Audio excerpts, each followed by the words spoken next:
Samantala, 8 mga dayuhan inatulang makulong ng habang buhay kaugnay sa natuklasang Shabu Laboratory. Diyan naman po sa Cebu, si Jasmine Vailoses ng RGMA Cebu. Magandang umaga, Jasmine. Magandang umaga, Joel. Guilty ang naging hatol sa 8 dayuhan at 3 Pinoy na nasangkot umano sa operasyon ng isang Shabu Laboratory sa Mandaue City. Kinilala mga nahatulan na ang mga Chinese nationals na nahatulan na sina Calvin Tan, financier ng grupo, Bao Xiaofu, Tao Hui, at si Lu Fu. Malaysian nationals naman sila si Su Kin Weng. Yes po. Bao Xiaofu at Tao... nasa na ba ako? Malaysian nationals yung sina si Su Kin Weng, Liu Kin Seng, Taiwanese na sila si Hu Tao at Lin Le Ke. At ang mga Pinoy naman na sila Alan Garcia, Joseph Lopez at Joseph Yu. Marunong mag-Chinese? Galing, no? Galing si Jasmine. Magaling ka. Pati yung punto kuha mo, Jasmine. Marunong ka ba mag-Chinese? Mag-Fukien? Mag-Hokkien? O kaya mag-Mandarin? Basahin ko lang po. Binabasa mo lang? O sige, okay. Sige po. Panghabang buhay ng pagkakakulong ang parusa sa kanila sa paglabag ng Dangerous Drugs Act of 2002.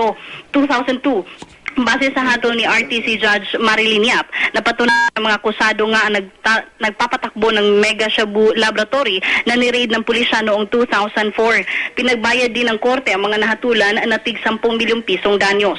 Sa mga akusado, tanging ang British national na si Hung Chin Chang alias Simon Lau ang inabsuelto ng korte matapos niya maging isang state witness. Kagad na umalma si Saint Calvin Tan, isa sa mga akusado at sinasabing financier ng grupo. Gate ng abogado ni Tan, hindi na ipakita sa korte ang kanyang pasaporte na magpapatunay na hindi siya nagpunta sa Pilipinas noong panahong iyon at wala siyang kinalaman sa Shabu Laboratory. Umabot sa 675 kilong shabu na nagkakahalaga ng 1.3 million pesos ang nasamsam ng mga pulis sa naturang Shabu Laboratory. Mula sa RGMA Cebu. Yes po. Jasmine, kajut lang ha. Kajut lang ha. Jasmine? Yes po. Yan. Magandang umaga sa inyo dyan sa DY Zobales Super Radio Cebu na nagdiriwang kayo ngayon ng inyong ika-15 anibersaryo ngayon. Yes po. DY Zobales Super Radio Cebu. Hey, Bobby! Hey! Happy anniversary! DY Zobales Super Radio. Bobby, pakain ka, Bobby! Bakit si Bobby Nelsaro pinupulit? Bobby, pakain ka! Jasmine, unsa na celebration karon? Yes po, tonight po may ano po kami Ba? 6 a.m. Ay, PM pala.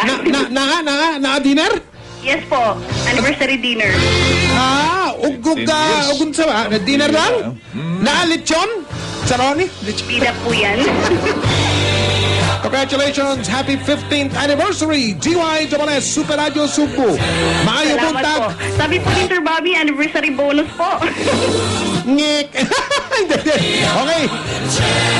Mula sa RGMA Cebu, ako yung kapuso, Jasmine Vailoses para sa Super Balinisang Nationwide.